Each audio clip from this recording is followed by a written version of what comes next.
मिर्जापुर में जन्म दिया, जहां 88,000 ऋषि मुनियों ने तपस्या की। पूरी दुनिया के देवी देवता जिस धरा भूमि में आकर के महर्षि दधीच जी को दर्शन दिए, जितने तीर्थ है वो सारे तीर्थ आकर के सारे के सारे तीर्थ मिश्रित, जिसे हम आजकल मिश्रित कहते हैं, मिश्रित तीर्थ है। सारे तीर्थों का अगर कहीं पे संगम समागम है तो हमारे नैनीशान में है। हम उस पावन धरा पे हैं। हम सौभाग्यशाली हैं कि हमें रामपुर मथुरा में रहने का अवसर प्राप्त हुआ। इस कलयुग में गोस्वामी तुलसीदास जी ने रामचरित्र का चित्रण इसी रामपुर मथुरा में किया, अरण्यकांड का। हम सब इसलिए भी सौभाग्यशाली हैं। आज गेवड़ा ग्राम सभा में श्रीमद् भागवत कथा कराने का अवसर प्राप्त हुआ है।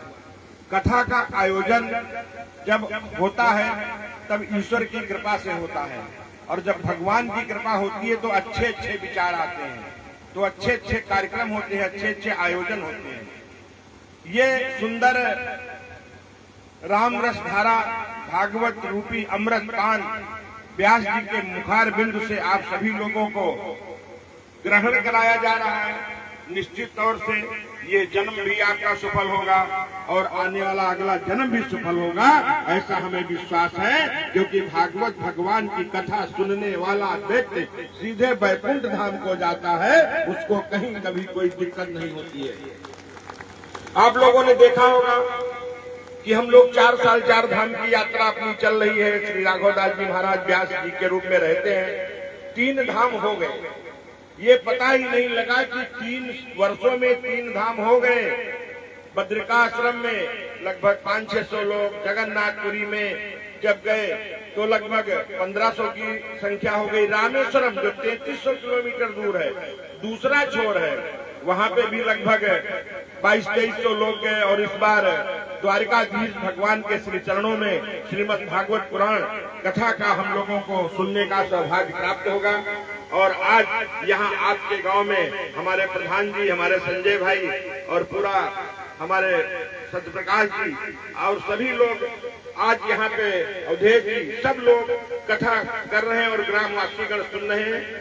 इसलिए मैं यही कहूंगा इस अवसर पे कि ये जो आयोजन है ये भगवान की कृपा है, और जिनके ऊपर भगवान की बहुत बड़ी कृपा होती है वही लोग ऐसा आयोजन सोचते हैं। पैसा हर व्यक्ति कमाता है, लेकिन उस पैसे का कैसे सदुपयोग हो और कैसे उसको धर्म में लगे, अगर ये तभी होता है जब श्री हनुमान जी महाराज की कृपा होती है, क्योंकि कलयुग के देवता श्री हनुमान जी महाराज हैं। मैं हृदय की गहराई से आप सबको बधाई दूंगा कि आप जो इतना सुंदर आयोजन करके मुझे भी आपने बुलाया। सत्यप्रकाश जी का फोन गया, संजय जी का फोन गया, मनीष जी ने भी कहा कि दादा कहाँ हो, और आपके बीच में मुझे भी आने का अवसर प्राप्त हुआ। व्यास जी का दर्शन हुआ, आप सबका दर्शन हुआ। मैं हृदय से आपका आभारी हूँ। मेरे लायक कभी कुछ होगा तो निश्चित तौर से आप सब हमारे परिवार के हैं, कुटुंबीजन हैं। जब जैसे भी कभी होगा निश्चित तौर से आपके साथ कंधे से कंधा मिला करके आपके साथ रहूंगा। बस इतना ध्यान रखना है, हम भागवत कथा के साथ साथ गौ माता के लिए भी कुछ न कुछ करना है। और मैंने लोगों से निवेदन किया था कि नवरात्र में कि अपने बेटे का जन्मदिन, अपनी शादी की वर्षगांठ और अपने बेटे की शादी कर रहे हैं या बेटियों की शादी कर रहे हैं या होली दिवाली कोई भी हम उत्सव मनाते हैं, जिस तरीके से उत्सव में हम भिन्न भिन्न प्रकार के व्यंजन बना करके लड्डू गोपाल जी का भोग लगाते हैं और स्वयं में ग्रहण करते हैं, उसी तरीके से जो हमारे सनातन धर्म में पहली रोटी गाय की होती थी वो आजकल नहीं, क्योंकि दरवाजे पे गाय ही नहीं, गाय तो सारी की सारी गौशाला में पहुंच गई है। जब तक दूध देती है तब तक मेरी गाय, बस दूध देना बंद तो सीधे छोड़ा, फिर सीधे गौशाला पहुंच गई। इसलिए ये एक मन में विचार आया और दीपावली के दिन मैंने निवेदन किया फेसबुक के माध्यम से।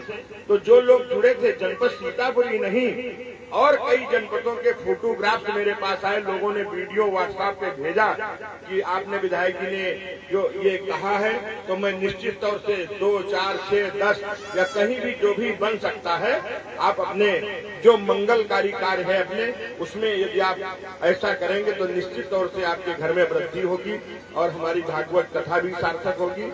इसलिए जब हम गाय को कुछ खिलाते हैं तो जितने भी देवी देवता है, 33 कोटि देवी देवताओं को जब गाय को हम कराते हैं तो साक्षात उसको पूरा प्रसाद मिल जाता है।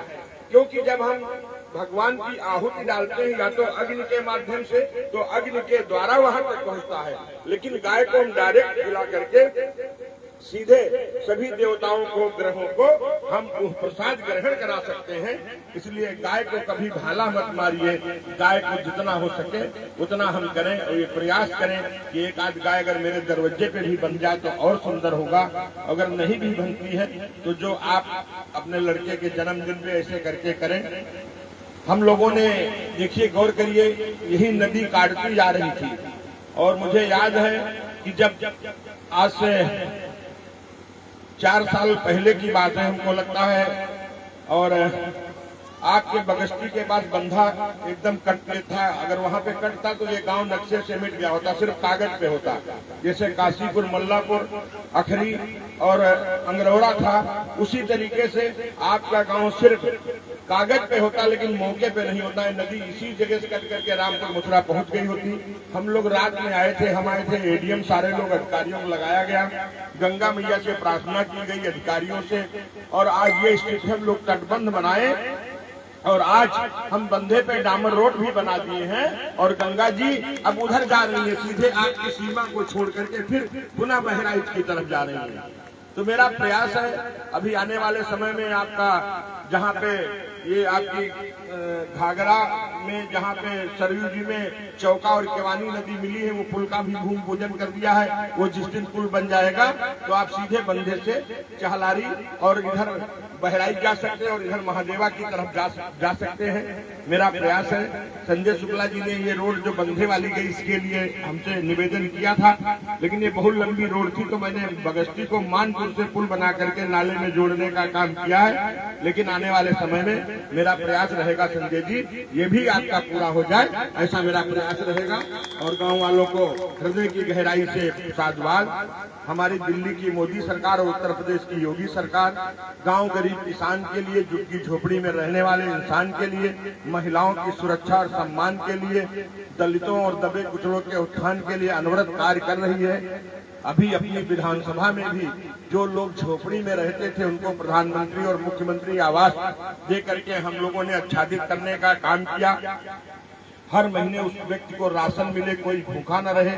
प्रत्येक गांव तक बिजली, अभी जब संजय जी से बात हुई है तो आपके गांव के भी 2 पुरवे बताए गए हैं, 5 पुरवे नोट कराए गए हैं। एक तो लोहारन पुरवा है, हमको याद है, एक महाबुल पुरवा है, ये भी हमको याद है।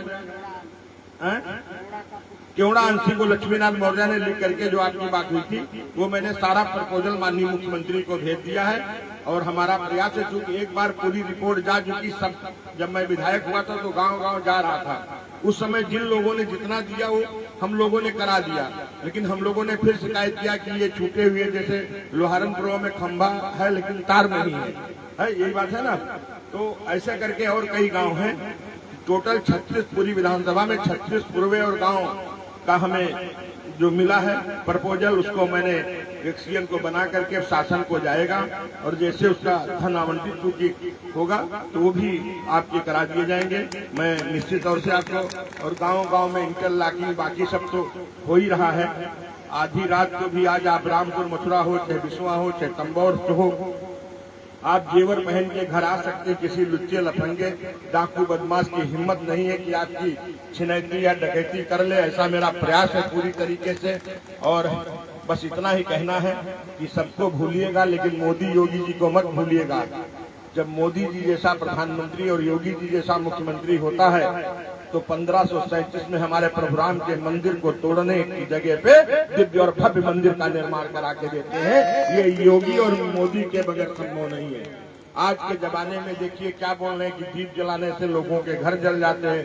लोग कह रहे हैं कि अरे दीपक जलाने में क्या रखा है। कभी ये सोचा है ये दीपक, ये मिट्टी की हंडी जो हमारा प्रजापति समाज है, वो समाज बना करके उसकी जीविका के साथ साथ में एक जमाने में तो मिट्टी की हंडी में ही पूरा दूध रखने से लेके गरमाने से लेकर के मथने तक का काम उसके मिट्टी के ही बर्तन में होता था। हम लोग छोटे छोटे होते थे तो इतने बड़े जिसमें गुड़ की राख बनती थी, बना दी जाती थी, वो ऐसे से मलवा क्या कहते हैं, तो ऐसे करके होता था।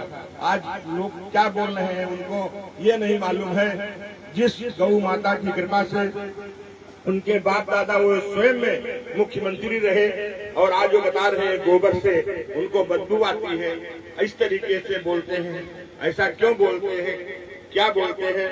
इतने बड़े पद पे रहने वाले व्यक्ति के खिलाफ अगर हम बोले तो अच्छा नहीं लगता है, लेकिन निश्चित तौर से किसी दूसरे अगर धर्म और समाज के बारे में इस ऐसी भाषा बोलेंगे तो दूसरे दिनों घर से नहीं निकल पाएंगे, ये है। लेकिन मैं आप सबसे यही कहूंगा, हमको सनातन की पताका लहराए। सनातन धर्म एक ऐसा धर्म है कि जो सबके कामना की बात करता है, प्राणियों में सद्भावना की बात करता है, विश्व के कल्याण की अगर कोई बात करता है तो हमारा सनातन धर्म, हिंदू धर्म ही जो कहता है विश्व के कल्याण की बात करता है, प्राणियों की सद्भावना की बात करता है। इस नाते हम निश्चित तौर से बधाई दूंगा माननीय प्रधान जी को, भाई संजय जी को, भाई सत्यप्रकाश जी को और पूरी टीम को। आपने एक सुंदर आयोजन श्रीमद् भागवत पुराण कथा का आपने किया है इस दीपावली के पावन पर्व पे। आपको हृदय की गहराई से ढेर ढेर शुभकामनाएं, बहुत बहुत बधाई, बहुत बहुत धन्यवाद। बोलिए भागवत भगवान की, भागवत भगवान की, श्री हनुमान जी महाराज की, नैमिष धाम की, श्रद्धे मौनी बाबा की, श्रद्धे भरतदास जी महाराज की, श्रद्धे कामदास जी महाराज की, श्रद्धे ऋषि जी महाराज की, श्रद्धे राघवदास जी महाराज की, पूज्य श्री त्यागी जी महाराज की। जय जय सीताराम।